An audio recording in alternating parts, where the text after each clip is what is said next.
जय हिंद दोस्तों, कैसे हैं आप सभी। आशा करता हूँ बहुत ही अच्छे होंगे। इस वीडियो में हम आपके लिए लेकर आए हैं टॉप जीके जीएस के प्रश्न। ये ऐसे प्रश्न हैं जो बार बार एग्जाम में पूछते हैं, तो किसी भी एग्जाम की तैयारी कर रहे हैं तो यह वीडियो आपके लिए खास है। आप प्रैक्टिस के तौर पे भी इस वीडियो को देख सकते हैं। लास्ट में बताइए टोटल आपके कितने क्वेश्चंस सही हैं। देखते हैं पहला क्वेश्चन क्या है। पहला क्वेश्चन आपसे पूछा है, सुप्रीम कोर्ट द्वारा सर्वोच्च कानून घोषित किए जाने की शक्ति किस अनुच्छेद में दी गई है। सुप्रीम कोर्ट द्वारा सर्वोच्च कानून घोषित किए जाने की शक्ति किस अनुच्छेद में दी गई है। तो राइट आंसर जो हो जाएगा इस प्रश्न का, राइट आंसर आप लोग कमेंट बॉक्स में लिख दीजिए।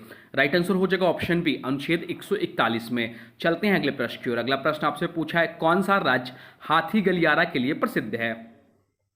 आपसे पूछा है कौन सा राज्य हाथी गलियारा के लिए प्रसिद्ध है। तो राइट आंसर जो हो जाएगा वो जगह ऑप्शन बी, कर्नाटक राज्य जो है वह हाथी गलियारा के लिए प्रसिद्ध है। कर्नाटक की बात हो रही तो कर्नाटक की जो राजधानी है वह बेंगलुरु है। बात यहाँ रही हाथी की, तो प्रोजेक्ट हाथी की जो शुरुआत हुई थी वह 1992 में हुई थी।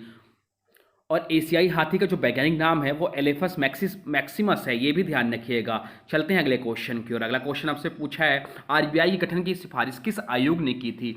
आरबीआई के गठन की सिफारिश किस आयोग ने की थी। हंटर आयोग, हिल्टन यंग आयोग, साइमन कमीशन या वर्धा योजना। तो राइट आंसर जो हो जाएगा इस प्रश्न का वो हो जाएगा ऑप्शन बी, हिल्टन यंग आयोग ने आरबीआई के गठन की सिफारिश की थी। चलिए आपको बताते हैं आरबीआई से महत्वपूर्ण प्रश्न जो बार बार एग्जाम में पूछते हैं। तो आरबीआई का गठन हुआ था हिल्टन यंग आयोग की सिफारिश पर 1 अप्रैल 1935 को हुआ था। 1 अप्रैल 1935 को हुआ था, इसका गठन हुआ था। इसका जो हेडक्वार्टर है वह मुंबई महाराष्ट्र में है। 1937 से पहले इसका जो हेडक्वार्टर था वह कोलकाता था। इसका जो राष्ट्रीयकरण हुआ था वह 1 जनवरी 1949 को हुआ था। 1 जनवरी 1949 को इसका राष्ट्रीयकरण हुआ था। इसके आरबीआई के जो पहले गवर्नर थे वो सर ऑसबॉर्न स्मिथ थे, और पहले भारतीय गवर्नर जो थे वो सीडी देशमुख भी थे। ये सब पॉइंट भी ध्यान रखिएगा। चलते हैं अगले प्रश्न की ओर। अगला प्रश्न आपसे पूछा है, डार्विन ने प्राकृतिक वर्ण की अवधारणा किस पुस्तक में दी है। डार्विन ने प्राकृतिक वर्ण की अवधारणा किस पुस्तक में दी है। तो डार्विन ने प्राकृतिक वर्ण की अवधारणा जो दी है वह पुस्तक on the origin of speech पुस्तक में दी है।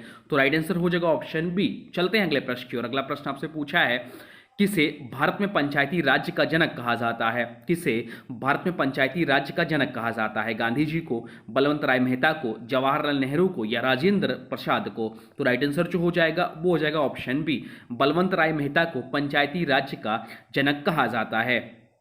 डॉक्टर बलवंत राय मेहता समिति की स्थापना जो हुई थी 1957 में हुई थी। इस समिति ने त्रिस्तरीय पंचायती राज व्यवस्था की सिफारिश की थी। ये त्रिस्तरीय पंचायती राज व्यवस्था थी, ग्राम पंचायत, ग्राम स्तर पर, पंचायत समिति, खंड या तहसील स्तर पर और जिला परिषद जो कि जिला स्तर पर। भारत में पहली बार पंचायती राज व्यवस्था की शुरुआत जो हुई वह 2 अक्टूबर 1959 को हुई। 2 अक्टूबर 1959 को पहली बार भारत में पंचायती राज व्यवस्था की शुरुआत हुई। कहाँ हुई? तो राजस्थान के नागौर जिले से हुई। तो यह सब पॉइंट भी ध्यान रखिएगा। चलते हैं अगले प्रश्न की ओर। अगला प्रश्न आपसे पूछा है, भारत की ध्रुवीय चपटापन किसका परिणाम है। भारत में ध्रुवीय चपटापन किसका परिणाम है। तो पृथ्वी की ध्रुवीय चपटापन किसका परिणाम है। तो पृथ्वी का ध्रुवीय चपटापन जो है वह घूर्णन गति का परिणाम है। तो राइट आंसर हो जाएगा ऑप्शन बी, घूर्णन गति। चलते हैं अगले प्रश्न की ओर। अगला प्रश्न आपसे पूछा है, हैबर प्रक्रिया किस गैस के संश्लेषण में प्रयुक्त होती है। हैबर प्रक्रिया जो है वह किस गैस के संश्लेषण में प्रयुक्त होती है। तो हैबर प्रक्रिया जो है वह अमोनिया गैस के संश्लेषण में प्रयुक्त होती है। तो राइट आंसर हो जाएगा ऑप्शन सी, अमोनिया। चलते हैं अगले प्रश्न की ओर। अगला प्रश्न आपसे पूछा है, किस खगोलीय पिंड की परिक्रमा हेलिस धूमकेतु करता है। किस खगोलीय पिंड की परिक्रमा हेलिस धूमकेतु करता है। तो इस प्रश्न का जो राइट आंसर हो जाएगा वो हो जाएगा सूर्य। सूर्य जो है हेलिस धूमकेतु का परिक्रमा करता है। तो राइट आंसर हो जाएगा ऑप्शन बी, सूर्य। चलते हैं अगले प्रश्न की ओर। अगला प्रश्न आपसे पूछा है, भारत में सबसे पुराना ज्ञात सभ्यता स्थल कौन सा है। भारत में सबसे पुराना ज्ञात सभ्यता स्थल कौन सा है। लोथल है, मेहरगढ़ है या कालीबंगा है या राखीगढ़ी है। तो राइट आंसर जो हो जाएगा वो हो जाएगा ऑप्शन बी, मेहरगढ़ है। चलते हैं अगले प्रश्न की ओर। अगला प्रश्न आपसे पूछा है, रोलिंग प्लान अवधारणा किसके द्वारा प्रस्तुत की गई थी। रोलिंग प्लान अवधारणा किसके द्वारा प्रस्तुत की गई थी। तो रोलिंग प्लान अवधारणा जो प्रस्तुत की गई थी वो जी.आर. मेहता समिति की अवधारणा पर प्रस्तुत की गई थी। यह 1970 के दशक में प्रस्तुत की गई थी। चलते हैं अगले प्रश्न की ओर। अगला प्रश्न आपसे पूछा है, नवोदय विद्यालय किस अधिनियम के अंतर्गत कार्य करता है। नवोदय विद्यालय जो है किस अधिनियम के अंतर्गत कार्य करता है? तो नवोदय विद्यालय समिति अधिनियम 1986 के अंतर्गत कार्य करता है। तो इसका राइट आंसर हो जाएगा सोसाइटी रजिस्ट्रेशन एक्ट के तहत नवोदय विद्यालय इस अधिनियम के तहत कार्य करता है। चलते हैं अगले प्रश्न की ओर। अगला प्रश्न आपसे पूछा है मानव विकास सूचकांक ह्यूमन डेवलपमेंट इंडेक्स की गणना में कौन सा घटक शामिल नहीं है? जीवन प्रत्याशा, प्रति व्यक्ति CO2 उत्सर्जन, शिक्षा स्तर या आय। तो मानव विकास सूचकांक की गणना के लिए जो घटक शामिल होते हैं वो हैं जीवन प्रत्याशा, शिक्षा स्तर और आय को लिया जाता है, परंतु प्रति व्यक्ति CO2 उत्सर्जन या नहीं है। तो इस प्रश्न का राइट आंसर हो जाएगा ऑप्शन बी। चलते हैं अगले प्रश्न की ओर। अगला प्रश्न आपसे पूछा भारत में परमाणु ऊर्जा आयोग कब स्थापित हुआ था? भारत में परमाणु ऊर्जा आयोग atomic energy commission of India कब स्थापित हुआ था? तो इस प्रश्न का जो राइट आंसर हो जाएगा वो हो जाएगा 3 अगस्त 1948 को। 3 अगस्त 1948 को भारत में परमाणु ऊर्जा आयोग की स्थापना हुई थी। तो ऑप्शन में दिया है ऑप्शन बी 1948। तो इस प्रश्न का राइट आंसर हो जाएगा ऑप्शन बी 1948। परमाणु ऊर्जा आयोग का जो अध्यक्ष थे पहले वो होमी जहांगीर भाभा थे। वर्तमान समय में जो इसके अध्यक्ष हैं वो अजीत कुमार मोहंती। इसका हेडक्वार्टर जो है मुंबई में है। चलते हैं अगले प्रश्न की ओर। अगला प्रश्न आपसे पूछा है न्यायपालिका की स्वतंत्रता किस अनुच्छेद में सन्निहित है? न्यायपालिका की स्वतंत्रता किस अनुच्छेद में सन्निहित है? तो इस प्रश्न का जो राइट आंसर हो जाएगा वो हो जाएगा अनुच्छेद 50 में। अनुच्छेद 50 में न्यायपालिका की स्वतंत्रता सन्निहित है। तो राइट आंसर हो जाएगा ऑप्शन सी। चलते हैं अगले प्रश्न की ओर। अगला प्रश्न आपसे पूछा है भारत में राष्ट्रीय पंचायत राज दिवस कब मनाया जाता है? भारत में राष्ट्रीय पंचायत राज दिवस कब मनाया जाता है? तो भारत में राष्ट्रीय पंचायत राज दिवस जो मनाया जाता है वह 24 अप्रैल को मनाया जाता है। राइट आंसर हो जाएगा ऑप्शन सी। 24 अप्रैल को भारत में राष्ट्रीय पंचायत राज दिवस मनाया जाता है। चलते हैं अगले प्रश्न की ओर। अगला प्रश्न आपसे पूछा है विश्व का सबसे गहरा महासागर कौन सा है? विश्व का सबसे गहरा महासागर कौन सा है? तो विश्व का सबसे गहरा महासागर जो है वह प्रशांत महासागर है। राइट आंसर हो जाएगा ऑप्शन सी। प्रशांत महासागर जो है विश्व का सबसे गहरा महासागर है। अगर आपसे एग्जाम में पूछ ले विश्व का सबसे बड़ा महासागर कौन सा है तो विश्व का सबसे बड़ा महासागर जो है वह प्रशांत है। अगर आपसे पूछ ले विश्व का सबसे गहरा महासागर कौन सा है तो विश्व का सबसे गहरा महासागर अभी हम लोग पढ़े हैं। अगर आपसे पूछ ले विश्व का सबसे छोटा महासागर कौन सा है तो विश्व का सबसे छोटा महासागर जो है आर्कटिक महासागर है। चलते हैं अगले प्रश्न की ओर। अगला प्रश्न आपसे पूछा है रेटिना में कौन से सेल्स रंग पहचानने में मदद करते हैं?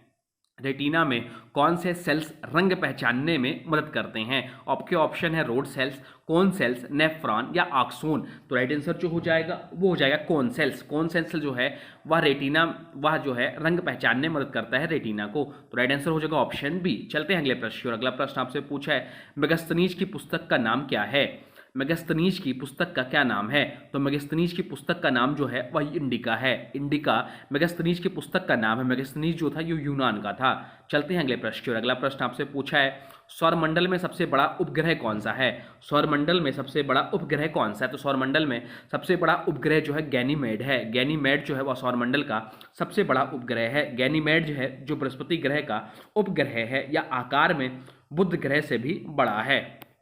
चलते हैं अगले प्रश्न की ओर। अगला प्रश्न आपसे पूछा है भारत में पहला जनगणना डेटा प्रोसेसिंग केंद्र कहाँ स्थापित हुआ था? भारत में पहला जनगणना डेटा प्रोसेसिंग केंद्र कहाँ पर स्थापित हुआ था? तो राइट आंसर हो जाएगा ऑप्शन सी, कोलकाता में स्थापित हुआ था। बात यहाँ रही कोलकाता की जो कि राजधानी है पश्चिम बंगाल का और यहाँ के मुख्यमंत्री हैं वो है ममता बनर्जी। चलते हैं अगले प्रश्न की ओर। अगला प्रश्न आपसे पूछा है पेयजल और स्वच्छता मंत्रालय किस वर्ष गठित किया गया था? पेयजल और स्वच्छता मंत्रालय किस वर्ष गठित किया गया था? तो राइट आंसर जो हो जाएगा वह हो जाएगा 2019 में। 2019 में यह मंत्रालय गठित किया गया था और यह जो है जल शक्ति मंत्रालय के अंतर्गत आता है। चलते हैं अगले प्रश्न की ओर। अगला प्रश्न आपसे पूछा है किसने सर्वप्रथम यह सिद्ध किया कि रक्त एक बंद परिसंचरण तंत्र में बहता है? किसने सर्वप्रथम यह सिद्ध किया कि रक्त एक बंद परिसंचरण तंत्र में बहता है? तो राइट आंसर जो हो जाएगा वो हो जाएगा ऑप्शन बी, विलियम हार्वे इस प्रश्न का राइट आंसर है। चलते हैं अगले प्रश्न की ओर। अगला प्रश्न आपसे पूछा है किस क्षेत्र को भारत का मछली घर कहा जाता है? किस क्षेत्र को भारत का मछली घर कहा जाता है? कोस्टल कर्नाटका को, आंध्र तट को, सुंदरबन डेल्टा को या मालाबार तट को? तो राइट आंसर हो जाएगा ऑप्शन सी, सुंदरबन डेल्टा को भारत का मछली घर कहा जाता है। तो राइट आंसर हो जाएगा ऑप्शन सी। चलते हैं अगले प्रश्न की ओर। अगला प्रश्न आपसे पूछा है ऑक्सीन किस प्रकार का रसायन है। ऑक्सीन जो है वह किस प्रकार का रसायन है। कार्बोहाइड्रेट है, प्रोटीन है, पादप हार्मोन्स है या न्यूक्लिक अम्ल है। तो राइट आंसर जो हो जाएगा वो हो जाएगा ऑप्शन सी, पादप हार्मोन है। चलते हैं अगले प्रश्न की ओर। अगला प्रश्न आपसे पूछा है संविधान का कौन सा भाग राज्य के नीति निर्देशक तत्वों से संबंधित है।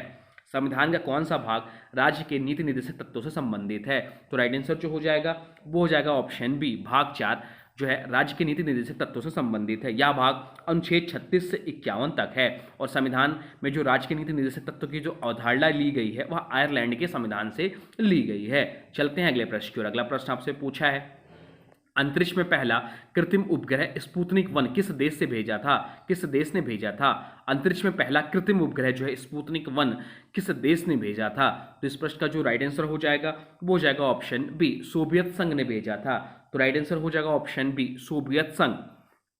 स्पुतनिक 1 जो है दुनिया का पहला कृत्रिम उपग्रह था जिसने सोवियत संघ ने जो कि अब रूस है ने 4 अक्टूबर 1957 को लॉन्च किया था। चलते हैं अगले प्रश्न की ओर। अगला प्रश्न आपसे पूछा है भारत में किस अधिनियम के अंतर्गत सूचना का अधिकार लागू किया गया। भारत में किस अधिनियम के अंतर्गत सूचना का अधिकार लागू किया गया। तो इस प्रश्न का जो राइट आंसर हो जाएगा वो हो जाएगा ऑप्शन सी, आरटीआई अधिनियम 2005। आरटीआई अधिनियम 2005 के तहत सूचना का अधिकार लागू किया गया। अधिकार जो पारित हुआ 15 जून 2005 को, प्रभाव में जो आया वह 12 अक्टूबर 2005 को आया। और यह जो इसकी जिसके अधीन यह कार्य करता है वो केंद्रीय सूचना आयोग के अंतर्गत यह संस्था कार्य करती है। चलते हैं अगले प्रश्न की ओर। अगला प्रश्न आपसे पूछा है सूर्य में ऊर्जा किस प्रक्रिया से उत्पन्न होती है। सूर्य में ऊर्जा किस प्रक्रिया से उत्पन्न होती है। तो सूर्य में ऊर्जा जो है वह नाभिकीय संलयन प्रक्रिया से उत्पन्न होती है। तो राइट आंसर हो जाएगा ऑप्शन है, नाभिकीय संलयन। चलते हैं अगले प्रश्न की ओर। अगला प्रश्न आपसे पूछा है कौन सा संवैधानिक निकाय निर्वाचन से संबंधित विवादों का निपटारा करता है। कौन सा संवैधानिक निकाय निर्वाचन से संबंधित विवादों का निपटारा करता है। तो राइट आंसर जो हो जाएगा वो हो जाएगा ऑप्शन सी, उच्च न्यायालय। उच्च न्यायालय जो है निर्वाचन से संबंधित विवादों का निपटारा करता है। वर्तमान समय में हमारे देश में जो उच्च न्यायालयों की संख्या है वह 25 है। ये सब भी पॉइंट ध्यान रखिएगा। चलते हैं अंतिम क्वेश्चन की ओर। आज का अंतिम क्वेश्चन है भारत का राष्ट्रीय विज्ञान दिवस किसकी खोज की याद में मनाया जाता है। भारत का राष्ट्रीय विज्ञान दिवस किसकी खोज की याद में मनाया जाता है।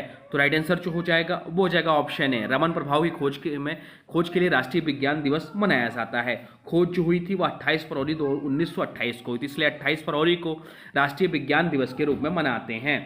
इन्हें सम्मान मिला सर सीवी रमन को 1930 में नोबेल पुरस्कार मिला, भौतिकी का नोबेल पुरस्कार मिला है।